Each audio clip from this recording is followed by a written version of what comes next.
ইস্তেতাআত মাল, শারীরিক সুস্থতা এবং সেই সাথে মাহরাম তার সঙ্গে থাকা লাগবে। যাই হোক, এগুলি মাসআলার বিষয়। এখন আপনার সক্ষমতা নাই, আপনার হুইল চেয়ারে দিচ্ছে, আপনি এখানে ওখানে যেতে পারেন না, বাইতুল্লাহ হজের মজা আপনি পাবেন না।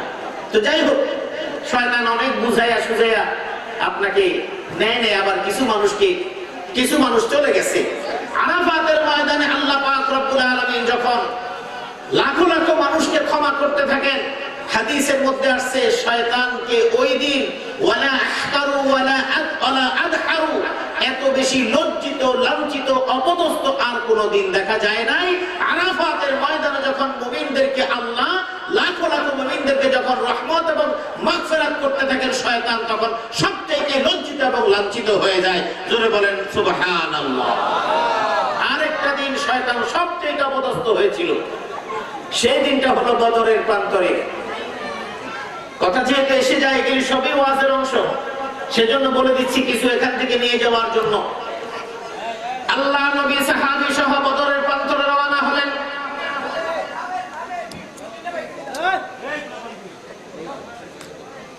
স্বেচ্ছাসেবক যারা আছেন, আমাদের এই সামিয়ানার কাছে যে সমস্ত ছোট ভাইয়েরা গল্প সল্প করতে বেশি পছন্দ, ওদেরকে মুরুলের দোকানে পাঠিয়ে দেন, দরকার নেই। দুষ্ট গরুর চাইতে গোয়াল শূন্য থাকা অনেক ভালো। যারা আছেন তারা কথা শুনবেন ইনশাআল্লাহ। আল্লাহ নবী বদর প্রান্তরে রওনা হয়ে গেলেন।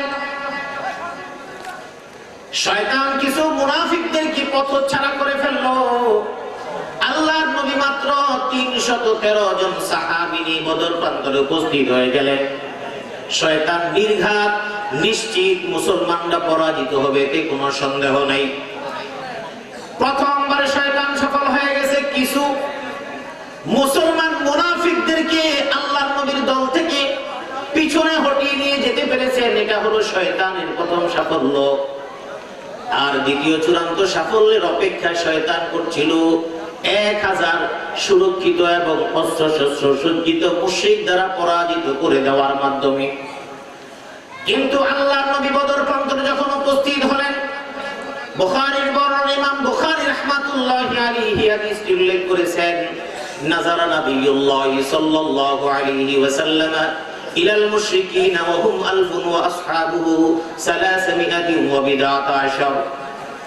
আল্লাহ নবী মুশরিক বাহিনীর দিকে তাকায় দেখলেন তারা সংখ্যা 1000, ওয়া আসহাবুহু 319, আর তার যে সাথী সঙ্গী সাহাবীরা আছেন তাদের সংখ্যা হলো 310 জনের চাইতে একটু বেশি। বিদআত 10 এর বেশি, তার মানে হলো 13 জন। মুহাদ্দিসরা 10 এর অধিকটার ব্যাখ্যা করেছেন বাকি 3 জন দিয়ে, তার মানে হলো 313 জন সাহাবী। খুব বেশি অস্ত্রশস্ত্র নাই, বেশি ঘোড়াও নাই, বেশি তীর ধনুকও নাই, কিন্তু মুশরিকদের অনেক অস্ত্র। আল্লাহ নবী চিন্তা করলেন এই অসম যুদ্ধ জয় করার জন্য ঈমানী শক্তি এবং আল্লাহর সাহায্য ছাড়া কোনোদিন কোনোভাবেই সম্ভব নয়। যে আয়াত তেলাওয়াত করেছি এর সাথে এটার মিল আছে। আল্লাহ পাক রব্বুল আলামিন বলেছেন, মাসালুল লাযীনা ইত্তাখাযু মিন দুনিল্লাহি আউলিয়া কামাসালিল আনকাবুত ইত্তাখাযাত বাইতান ওয়া ইন্না আওহানাল বুয়ুতি লাবাইতুল আনকাবুত লাউ কানু ইয়ালামুন। আল্লাহ রাব্বুল আলামিন বলেছেন, পৃথিবীর মধ্যে এমন কিছু মানুষ তুমি পাবে যে মানুষেরা মিন দুনিল্লাহি আউলিয়া কামাসালিল আনকাবুত, ক্ষমতার চেয়ারে বসবে কিন্তু আল্লাহর উপর ঈমান আনবে না। ক্ষমতার চেয়ারে বসবে, আল্লাহকে সাহায্যকারী মানবে না। ক্ষমতার চেয়ারে বসবে, আল্লাহর ক্ষমতাকে মানবে না। কখনো কখনো আল্লাহর ক্ষমতার সাথে কন্ট্রাডিক্টরি অবস্থায় প্রতিদ্বন্দ্বী হয়ে যাবে, কখনো কখনো ক্ষমতার চেয়ারে বসে আল্লাহর সাথে প্রতিদ্বন্দ্বিতায় নেমে যাবে। এমন ক্ষমতাশালী মানুষ দুনিয়ার মধ্যে আছে না নাই?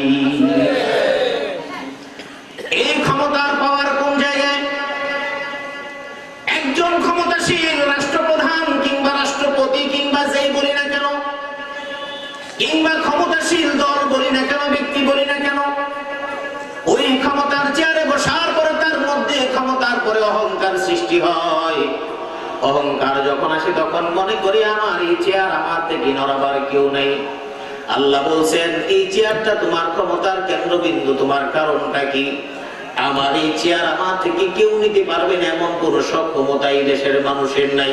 এমন কথার মানুষ আছে না নাই?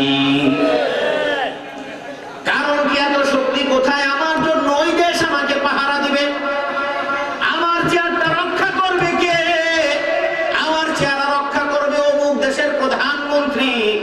আল্লাহ বলেন না না, তুমি যত যাই করো না কেন তোমাকে আমি সুযোগ দেই 1 বছর 2 বছর 5 বছর 20 বছর 30 বছর 40 বছর আমি তোমাকে সব ক্ষমতা দেই। 50 বছর দেই, 54 বছর দেই। ওই সিরিয়ার বাশার আল আসাদ 54 বছর বংশ পরম্পরায় ক্ষমতা ধরে রেখেছে। সামান্য তুরির মধ্যে মুহূর্তের মধ্যে ক্ষমতার মসনদ থেকে তছনছ করে তাকে ছাড়াই দিয়েছেন কি? মাসালুল লাযীনা ইত্তাখাযু মিন দুনিল্লাহি আউলিয়া কামাসালিল আনকাবুত। আল্লাহর ক্ষমতা ছাড়া, সাহায্য ছাড়া যদি কেউ চলতে চায়, যত বিশ্বের যত মোড়ল, যত শক্তিশালী মানুষ হোক না কেন, পাবলিক বলে জনগণই আমার ক্ষমতা দেয়, আমার আল্লাহ বলেন জনগণ ক্ষমতা দেওয়ার কোনো কারণ নাই, ক্ষমতাও নাই। সমস্ত ক্ষমতার মালিক হলেন কি? কুলিল্লাহুম্মা মালিকাল মুলকি তু'তিল মুলকা মান তাশাউ ওয়া তানজি'উল মুলকা মিম্মান তাশাউ ওয়া তু'ইজ্জু মান তাশাউ ওয়া তুযিল্লু মান তাশাউ বিয়াদিকাল খায়র ইন্নাকা আলা কুল্লি শাইইন কাদির। আল্লাহু আকবার। এই আয়াতের ব্যাখ্যা আমি যাব না, কারণ এটা একটা আলাদা ব্যাখ্যার বিষয়। শুধু শব্দটুকু বলে দেই, মালিকাল মুলক, সমস্ত ক্ষমতার একচ্ছত্র মালিকানা কার? এবার আল্লাহ বলছেন, হে রাসূল আপনি বলে দিন, তুতিল মুলকা মান তাশা ওয়া তানজিউল মুলকা মিম্মান তাশা। ক্ষমতা দেওয়ার একচ্ছত্র মালিকানা কার? আবার ক্ষমতার থেকে শেষরায়া নামানোর অধিকার কার? তাহলে ক্ষমতা আল্লাহ দেন, নামানো আল্লাহ। এই দুইটা শব্দের সাথে পরে আরো দুইটা শব্দ যোগ করেছেন। তুতিল মুলকা মান তাশা ওয়া তানজিউল মুলকা মিম্মান তাশা ওয়া তু'ইজ্জু মান তাশা ওয়া তুযিল্লু মান তাশা। প্রথম শব্দ হলো তুতিল মুলকা মান তাশা, যাকে আল্লাহ চান ক্ষমতার মসনদে আসীন করেন। ওর পরের দুইটা শব্দের প্রথম শব্দ হলো ওয়া তু'ইজ্জু মান তাশা, যাকে চান তাকে সম্মানিত করেন কি? তার মানে হলো ক্ষমতা পাওয়ার পরে যদি ক্ষমতার ব্যবহার হয়, ক্ষমতা যদি আল্লাহর নিয়ামত মনে করে যদি জনগণের উপকার করা হয়, দেশের সম্পদ যদি লুটপাট করা না হয়, দেশের জনগণের অর্থ সম্পদ যদি বেইনসাফিভাবে খরচ করা না হয়, জনগণের কলার পাড়া দিয়ে যদি দেশটাকে ধ্বংস করে দেওয়া না হয়, আল্লাহর নিয়ামতকে যদি অস্বীকার করা না হয়, আল্লাহর ক্ষমতাকে যদি অস্বীকার করা না হয়, আল্লাহ বলছেন তাহলে তুতিল মুলকা মান তাশা, যেমন কি ওয়া তুইজ্জু মান তাশা, তাহলে ক্ষমতাও তোমাকে দিবেন এবং সাথে সম্মানও দিবেন কি? দ্বিতীয় নাম্বার শব্দ আল্লাহ বললেন ওয়া তানজিউল মুলকা মিম্মান তাশা। এই জায়গায় কিন্তু আল্লাহ বলেন নাই ক্ষমতা তোমাকে না দিলে, এটা বলেন নাই। এটা বলছেন তুতিল মুলকা মান তাশা ওয়া তুযিল্লু মান তাশা। এখানে তুতিল মুলকা মান তাশা ওয়া তুইজ্জু মান তাশা। এরপরে বলা হয়েছে ওয়া তানজিউল মুলকা মিম্মান তাশা, আবার যাকে খুশি সেখান থেকে নামায়া দেন, সেই সত্তার নাম কি? আর যখন কাউকে নামায়া দেন, একটা হলো নেমে যাওয়া আর একটা হলো ঘাড় ধরে নামায়া দেওয়া। নেমে যাওয়া সম্মানের না নামায়া দেওয়া সম্মানের? নেমে যাওয়া সম্মানের আর নামায়া দেওয়া অসম্মানের। আল্লাহ বলছেন তুতিল মুলকা মান তাশা ওয়া তানজিউল মুলকা মিম্মান তাশা, তোমাদের মধ্যে যাকে খুশি তাকে এখান থেকে নামায় দিবেন। ওয়া তুইজ্জু মান তাশা, তুতিল মুলকার সাথে ক্ষমতার ব্যবহার করবা, ক্ষমতার মালিক হবা, সম্মান বাড়ায় দিবেন কে? আর যখন তোমাকে ঘাট ধরে নামায় দেওয়া হবে, ওয়া তুযিল্লু মান তাশা বিয়াদিকাল খায়র, তোমাকে ঘাট ধরে নামায় দেওয়ার মানে হলো তোমাকে জিল্লতি অপদস্থ লাঞ্ছিত জমিনের মধ্যে করে দিবেন কি? কারণটা কি? কারণ তুমি মনে করেছো তোমার ক্ষমতার মালিক পাবলিক, তোমার ক্ষমতার মালিক অমুক দেশের রাষ্ট্রপ্রধান, অমুক একটা বিশাল বড় রাষ্ট্র আমার ক্ষমতার মস্তককে কোনোদিন টলাতে দেবে না। আল্লাহ বলেন না, তুমি ইতিহাস দেখো, ইতিহাস তাকায় দেখো, পৃথিবীর যত বড় বড় জালেমরা ছিল তাদেরকে ধ্বংস করার জন্য আমি কোনো বড় ধরনের মারণাস্ত্র ব্যবহার করি নাই, বড় ধরনের কোনো সাবমেরিন ব্যবহার করি নাই, আমি ক্লাস্টার বোমা ব্যবহার করি নাই যে একেবারে আসমান থেকে ফেলা হবে, পাহাড়ের ভিতরে চলে যাবে ক্লাস্টার বোমা। বোমা ভিতরে চলে যাওয়ার পরে কয়েকশো ফিট নিচে যাওয়ার পরে প্রকম্পন সৃষ্টি হবে, যেটা আফগানিস্তানে রাশিয়া যে সমস্ত সৈন্যরা তারা ফেলেছিল, একেবারে পাহাড়ের ভিতরে যাওয়ার পরে পাহাড় প্রকম্পিত হবে, প্রকম্পিত হয়ে পাহাড়টা ব্রাস্ট হয়ে যাবে, যাতে করে পাহাড়ের মধ্যে লুকিয়ে থাকা কোনো মানুষ যদি থাকে তাহলে শেষ হয়ে যাবে। আল্লাহ বলেন আমার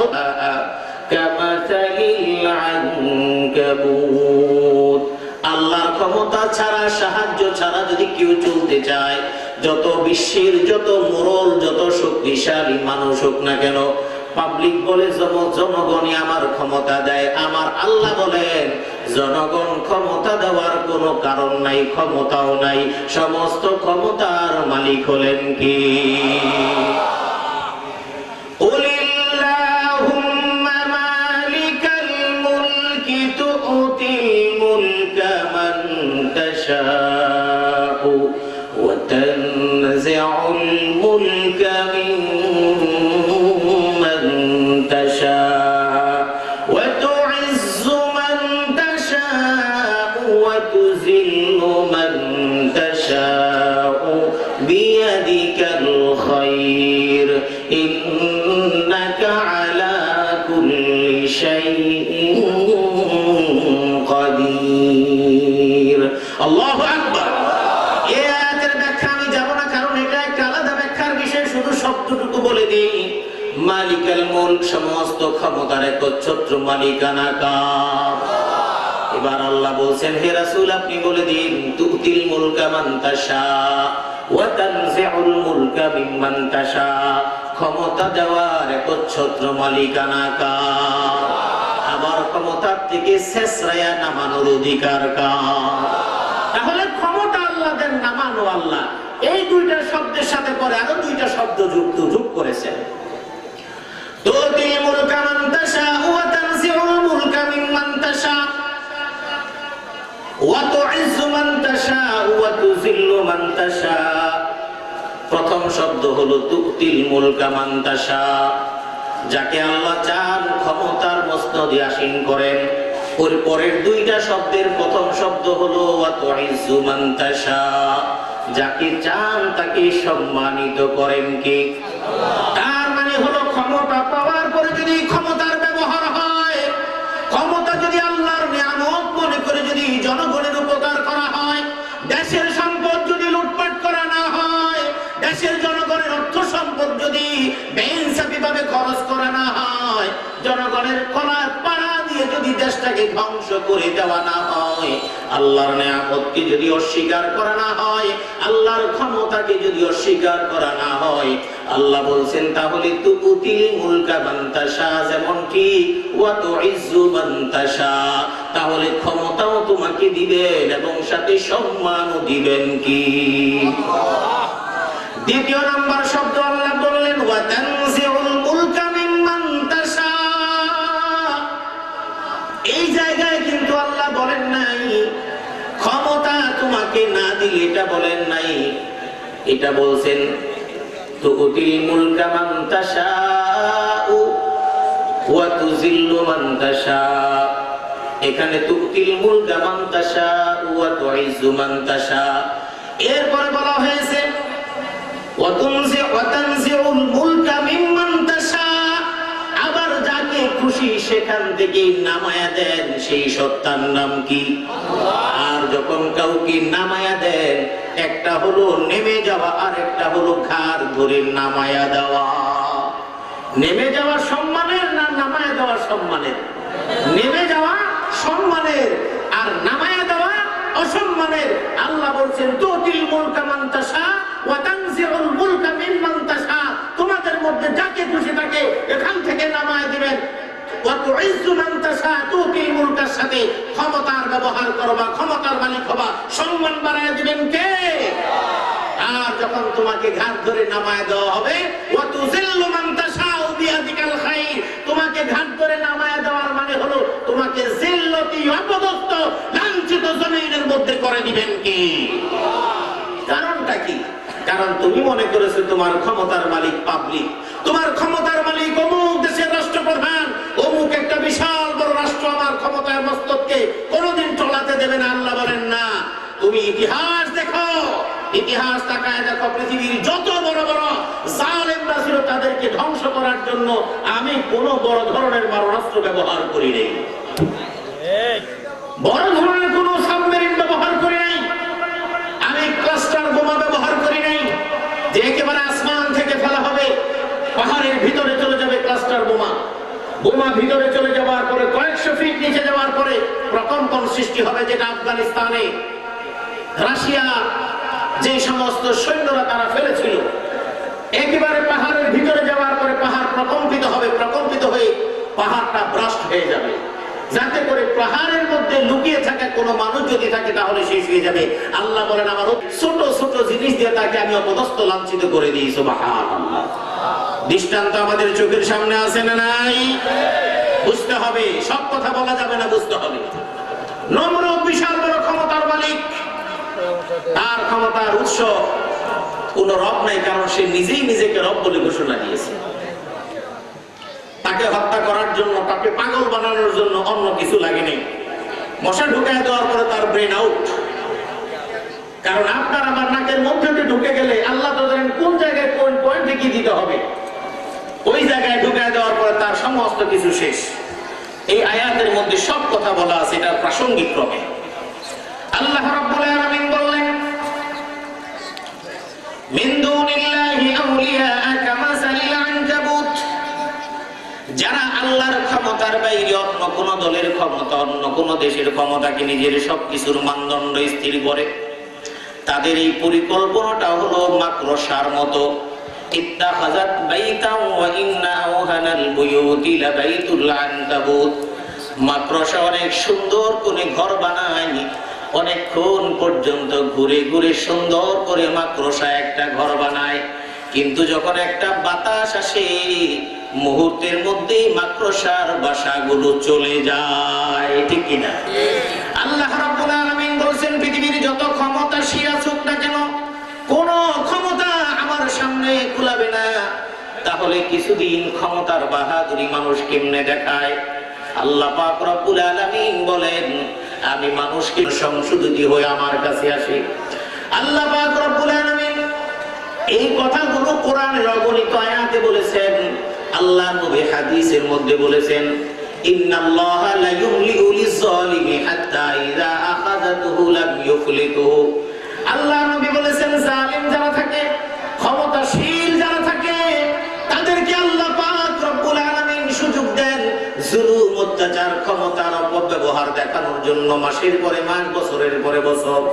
কিন্তু যখন সীমারেখা অতিক্রম করে চলে যায় আল্লাহ রাব্বুল আলামিন তখন আর তাকে সুযোগ দেন না, ছাড় দেন কিন্তু ছেড়ে দেন না। কিন্তু যখন একেবারে সুযোগ শেষ হয়ে যায় লাম ইউফলিতুহু, তাকে সামান্যতম কোনো সুযোগ তাকে দেওয়া হয় না, কোনো সুযোগ নাই। এই জমিনের মধ্যে তুমি থাকতে পারবে না। কোরআনে বলেছেন ফামা বাকাত আলাইহিমুস সামাউ ওয়াল আরদু ওয়া মা কানু মুনজিরিন। এমন হয় পৃথিবীবাসী, পৃথিবীর কোনো মানুষ তাদের জন্য চোখের পানি ফেলে না। এটাই হলো জালেমের বিচার।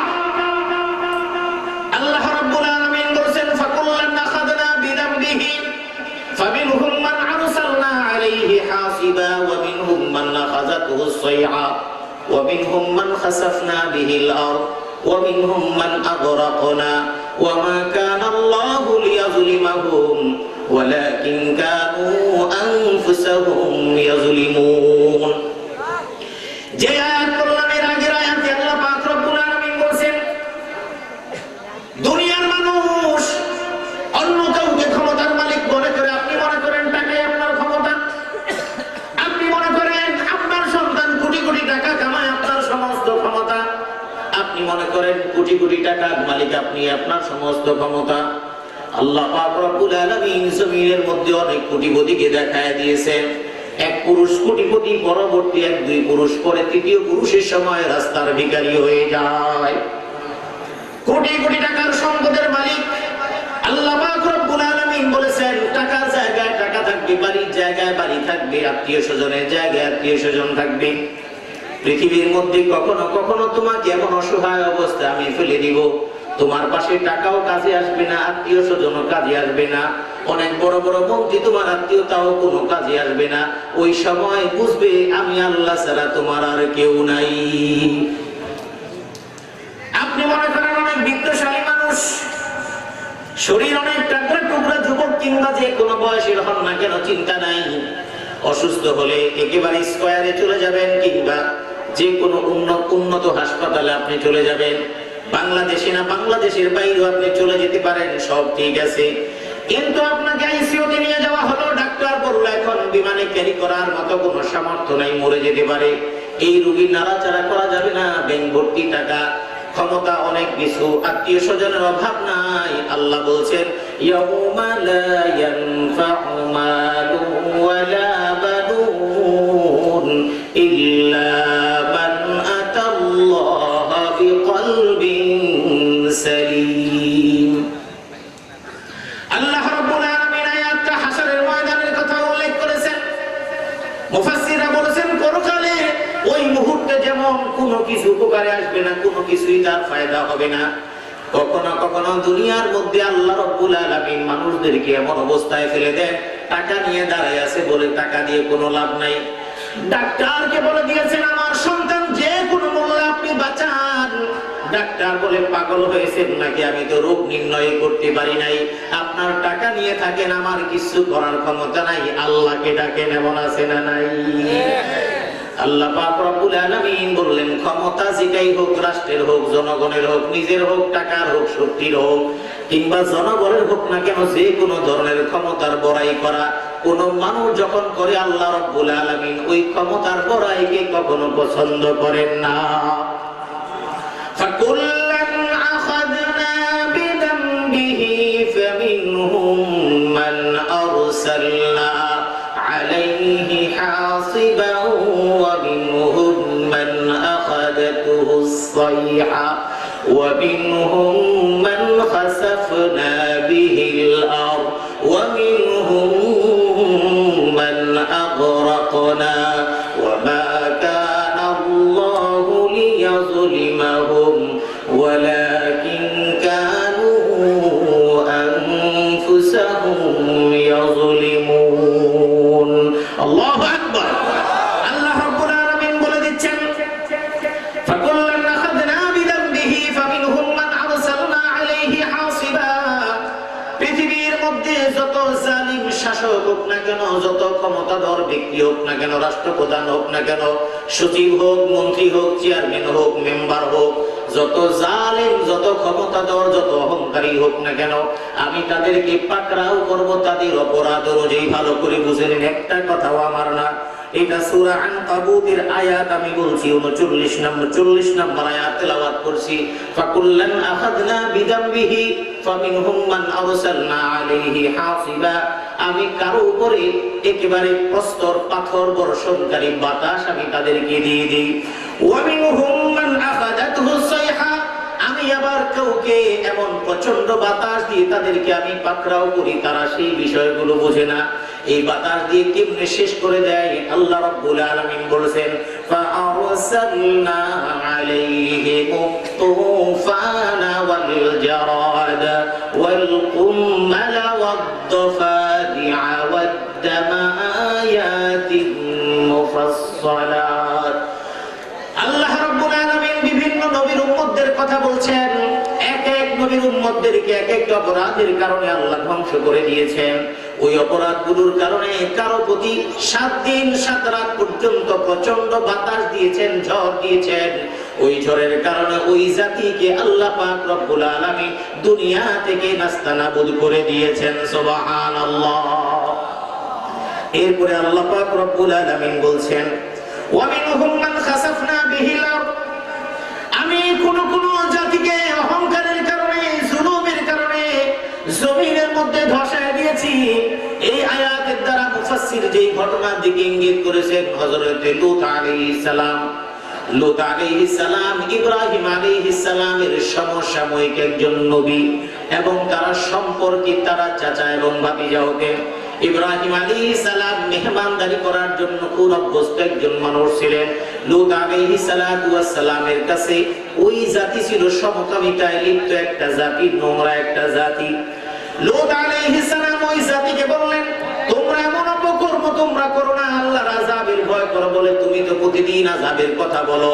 এই সমাজের এমন বহু মানুষ আছে, হুজুররা যখন বলে, আলেমরা যখন বলে বদদুয়াকে ভয় করুন, মানুষ যখন দোয়া করে কিছু মানুষ টিটকারি করে, হুজুর এত দোয়া করে, দোয়া তো কবুল হয় না। দোয়া যদি কবুল হইতো তাহলে জালেম পরাজিত হইতো। সময়ের পরিবর্তন হয়, জালেম সম্প্রদায় সেটা কখনো উপলব্ধি করে না। দোয়া কবুল হয়, টাইম মতো হয়। আল্লাহ পাক রব্বুল আলামিন বলেন মুসা আলাইহিস সালামের জাতি অপরাধী, তাদের কাছে ফেরেশতা পাঠালেন যুবকের আকৃতি দিয়ে। ওই যুবকের আকৃতি দিয়ে পাঠানোর পর ওই জাতি যেহেতু সমকামিতায় লিপ্ত, তারা ওই যুবকদেরকে মনে করলো সাধারণ একজন যুবক। সবাই হুমড়ি খেয়ে পড়লো। লূত আলাইহিস সালাম একটু বিব্রত বোধ করলেন এবং চিন্তা করলেন এবং জাতিকে বললেন, কোরআনের বর্ণনা দীর্ঘ, সূরা হুদের মধ্যে আছে। লূত আলাইহিস সালাম বললেন, তোমরা অপরাধ করো না, তোমরা বুঝো আমার সাথে তোমরা যে আচরণ করো, তোমাদের সমাজের মধ্যে যে সমস্ত নারীরা আছে তাদেরকে বিয়ে করে নাও। কে কার কথা শুনে ঘর ভেঙে পড়ে যাওয়ার উপক্রম। লূত আলাইহিস সালামের কানে কানে গিয়ে ফেরেশতারা বললেন, আপনি ভয় পাবেন না, আমরা হলাম আল্লাহর পক্ষ থেকে ফেরেশতা। বলেন সুবহানাল্লাহ। এবার লূত আলাইহিস সালাম আশ্বস্ত হলেন। এবার ফেরেশতারা বললেন, আমি আপনার এখানে আসছি, এই জাতিকে দাওয়াত দিয়েছেন, এই জাতি তো আপনার কথা শুনে নাই, দিনের কথা শুনে নাই, তারা নাফরমান জাতি এবং এরা হলো সবচেয়ে নাফরমান সম্প্রদায়। সুতরাং আপনি এই ভোর হওয়ার আগে, সকাল হওয়ার আগে আপনি এই উপত্যকা ছেড়ে যান। উপত্যকা ছেড়ে যাবেন, আপনার সঙ্গীদেরকে নিয়ে যাবেন, কিন্তু আপনার স্ত্রীকে আপনি নিতে পারবেন না, কারণ লূত আলাইহিস সালামের স্ত্রী ছিল একজন নাফরমান। আল্লাহর নবীকে পাঠিয়ে দিলেন। আর এই কথা কেন বললেন? আল্লাহ পাক রব্বুল আলামিন কোন জাতিকে কখনো শাস্তি দেন না। দুইটা জিনিস যদি জাতির মধ্যে থাকে ভালো করে বুঝেন। এক নাম্বার, কোন জাতির মধ্যে যতক্ষণ পর্যন্ত নবী থাকেন ততক্ষণ পর্যন্ত ওই জাতিকে আল্লাহ রব্বুল আলামিন ধ্বংস করেন না। নবী আছেন, জাতিকে ধ্বংস করবেন না। যত নবীর উম্মতদেরকে ধ্বংস করেছেন আগে নবীদেরকে সরায় দিয়েছেন। লূত আলাইহিস সালামকে সরায় দিলেন আর বললেন, পিছনের দিকে আপনি তাকাবেন না, সকাল হওয়ার আগে আপনি আপনার অনুসারীদেরকে নিয়ে চলে যাবেন। লূত আলাইহিস সালাম স্ত্রীকেও নিলেন না, তিনি চলে গেলেন। আল্লাহ পাক রব্বুল আলামিন জিবরিল আমিনকে বললেন, জিবরিল তুমি লূতের ওই জমিনটাকে তুমি আকাশ পর্যন্ত উঠায় ফেলো, আমার আরশ পর্যন্ত উঠাও। জিবরিল আমিন পুরো জমিনটাকে এমন করে উপরের দিকে উঠালেন, সূরা হুদের মধ্যে আলোচনা আছে। আল্লাহ পাক রব্বুল আলামিন নির্দেশে পুরো জমিনটাকে উঠায় দিলেন। এবার জমিনটাকে উঠায় দিয়া এমন করে উলট করে এমন জোরে আছাড় মারলেন, ওই আছাড়ে পুরো জাতি ধ্বংসই শুধু হয় নাই, ওই জায়গাটাকে আল্লাহ পাক সমুদ্রে পরিণত করে দিলেন। আল্লাহু আকবার। সেটা যাকে বলা হয় ডেড সি, মৃত সাগর, ওই জায়গাটা অভিশপ্ত। লূত আলাইহিস সালামের জাতিকে আল্লাহ ধ্বংস করে দিয়েছেন, আর লূত আলাইহিস সালামকে আল্লাহ নাজাত দিয়েছেন। তার মানে নবী থাকাকালীন সময়ে কোন জাতিকে আল্লাহ ধ্বংস করেন না, একটা কারণ। এরপরে আল্লাহ পাক রব্বুল আলামিন বলেছেন ওয়া মিনহুম মান আগরাকনা, সংক্ষেপে বলছি। আবার কিছু কিছু জাতিকে আমি আল্লাহ ডুবায় মারছি। ওই ডুবন্ত জাতি হলো নূহ আলাইহিস সালামের জাতি। নূহ আলাইহিস সালাম 950 বছর পর্যন্ত দাওয়াত দিলেন। সূরা নূহের মধ্যে বিস্তারিত আলোচনা। দাওয়াত দিতে দিতে কিছু সংখ্যক মানুষ ছাড়া কেউ তো দাওয়াত গ্রহণ করেন নাই। আল্লাহ পাক রব্বুল আলামিন তাকে কিস্তি বানানোর নির্দেশনা দিলেন। এটা আপনারা জানেন, বহু আছে শুনেছেন। আল্লাহ নবী নূহ আলাইহিস সালামের পুত্র ছিল 4 জন। তার মধ্যে 3 জন ঈমান এনেছে, একজন ঈমান আনে নাই। যেটা ছোট সেটা ঈমান আনে নাই। আর বাকি 3 জন সহ অন্য যারা ছিলেন তারা কিস্তির মধ্যে উঠলেন। প্লাবন আসলো, পানি আসলো, সব জায়গায় পানি প্লাবিত হয়ে গেল। ঈমান ওঠে নাই। নূহ আলাইহিস সালাম ডেকে বললেন ইয়া বুনাইয়া রকাব মা'ানা ওয়া লা তাকুম মা'আল গাফিলিন। আল্লাহ পাক রব্বুল আলামিন বয়ান করে দিচ্ছেন, নূহ আলাইহিস সালাম বললেন ও পুত্র তুমি এই কিস্তির মধ্যে আমাদের সঙ্গে ওঠো, গাফিলদের সঙ্গে থেকো না। অহংকার তার কাছে মনে হয়েছে এই পানি আমাকে কিছুই করতে পারবে না। এই সমাজের মধ্যে কিছু মানুষ মনে করে আমার যে ক্ষমতা আছে, আমি একজন পুলিশের চাকরি করি, আমার চাইতে বড় চাকরিওয়ালা কোনো মানুষ নাই। আমি চেয়ারম্যান, আমার চাইতে ক্ষমতাওয়ালা কোনো মানুষ নাই। আমি এমপি, আমার চাইতে ক্ষমতাওয়ালা কোনো মানুষ নাই। আমি মন্ত্রী, আমার চাইতে ক্ষমতাওয়ালা কোনো মানুষ নাই। কিন্তু যখন আল্লাহ রাব্বুল আলামিন রশি ধরে টান দেন, তখন পালানোর জন্য 10 মিনিটও সময় কারো ভাগ্যের মধ্যে জোটে না। আমার ভাইরা, এটা কোনো দলীয় কথা নয়, এটা হলো কোরআনের কথা। বুঝে নিন, কিয়ামতের ময়দানে দলীয় বিবেচনায় আপনাকে ডাকা হবে না, আপনাকে ডাকা হবে মুসলমান বিবেচনায়। আপনি কোন দল করেন সেটা জিজ্ঞেস করা হবে না, আপনার নেতাকে সেটাও জিজ্ঞেস করা হবে না। নবীর চেয়ে অন্য কোন নেতাকে যদি নেতা মনে করেন, মনে রাখবেন আপনার জায়গা জাহান্নাম ছাড়া আর কোনো জায়গা না। কারণ আল্লাহ পাক রব্বুল আলামিনের ফেরেশতারা জিজ্ঞেস করবেন, নবীকে দেখিয়ে বলবেন মান হাযার রাজুল আল্লাযী বুইসা ফীকুম, এই লোকটাকে চিনো নাকি যাকে পাঠানো হয়েছে? দুনিয়ার মধ্যে যারা নবীকে ধারণ করেন নাই, নবীর চাইতে নেতাকে বেশি পছন্দ করেছেন, আপনার নেতাই হলো সবচেয়ে বড় নেতা। নেতার বিরুদ্ধে কথা বললে মামলা দিয়ে দেন, নেতার বিরুদ্ধে কথা বললে আপনার মাথায় রক্ত উঠে যায়, নেতার একটা শব্দ ব্যবহার করলে আপনার মাথা ঠিক থাকে না। কিন্তু আমার নবীর বিরুদ্ধে কথা বলার পরে আপনার কোনো উপলব্ধি হয় না। বুঝতে হবে নবীর চাইতে আপনার নেতার মহাব্বত বেশি। আর দুনিয়ায় যার সাথে যার ভালোবাসা হয়, হাসর হবে তার সাথে। আল্লাহ নবী বলছেন আল মারউ মা'a মান আহাব্বা, যেই নেতাকে আপনি ভালোবাসেন টেনশনের কোনো কারণ নাই। মনে রাখবেন 100% হাসরের ময়দানে আপনার ওই নেতার সঙ্গে দেখা হয়ে যাবে। আর আপনি তখন বলবেন নেতার খবর কি? নেতায় বলবে তোর যা খবর আমারও তাই খবর। কোরআন এটা বলছে, এটা আমি বলি নাই।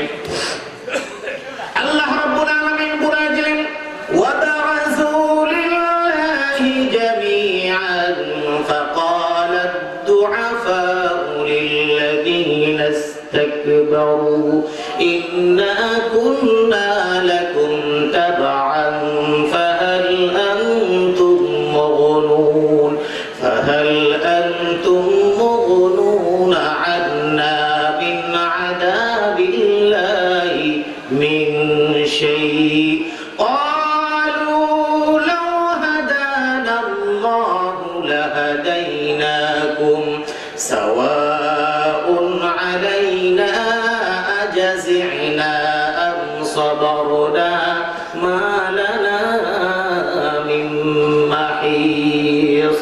আমার ভাইরা, ওই হাসরের ময়দানে নেতাও থাকবে, কর্মীও থাকবে, চেয়ারম্যান থাকবে, চেয়ারম্যানের কর্মীরাও থাকবে, এমপি থাকবে, মন্ত্রী থাকবে, রাষ্ট্রপতি থাকবে, সব থাকবে, পুলিশ থাকবে, আইজিবি থাকবে, এসি থাকবে, ওসি থাকবে, ডিসি থাকবে, এসপি থাকবে, সব থাকবে, সেনাবাহিনী থেকে, বিডিআর থেকে সব থাকবে। আমরা সাধারণ মানুষ সবাই থাকবো। আল্লাহ আল্লাহ পাক রব্বুল আলামিন দুই শ্রেণীর মানুষকে সেদিন ডেকে বলবেন, যারা ক্ষমতার ব্যবহার করেছে, যারা তাদের অধীনস্থ ছিল, এই অধীনস্থের মধ্যে একজন থেকে একজন। কোরআনের শব্দ হলো ফাকাল ওয়া বারাজু লিল্লাহি জামিআন, সবাইকে একসাথে করা হবে। ফাকাল দুআফাউ লিল্লাযিনা ইসতাকবারু, এক শ্রেণীর হলো দরিদ্র, এক শ্রেণীর হলো দুর্বল, আর এক শ্রেণীর হলো সবল। দুর্বল কারা? নেতার কাছে কর্মী দুর্বল, প্রশাসনের আইজি সামনে সমস্ত পুলিশ প্রশাসন দুর্বল, ওসির সামনে অন্য সবাই দুর্বল, সেনাবাহিনীর সামনে অন্য সবাই দুর্বল। দুনিয়ার মধ্যে যা ভালো মন্দ যা হবে সবাই বলবে এই অপকর্ম কেন করছো? তখন বলবে আমি করিনি, আমার উপরের নির্দেশ। আরেকজন বলবে আমি করিনি, আমার উপরের নির্দেশ। যে যার উপরে আছে তার নির্দেশ পালন করেছে। এবার তখন বলা হবে নির্দেশ পালন করেছ, সুতরাং তাদের যা হিসাব তোমাদের তাই হিসাব। এবার সবাই গিয়ে বলবে আপনার কথার কারণেই তো এমন কাজ করেছি। দুনিয়ার মধ্যে নারী এবং পুরুষ আছে।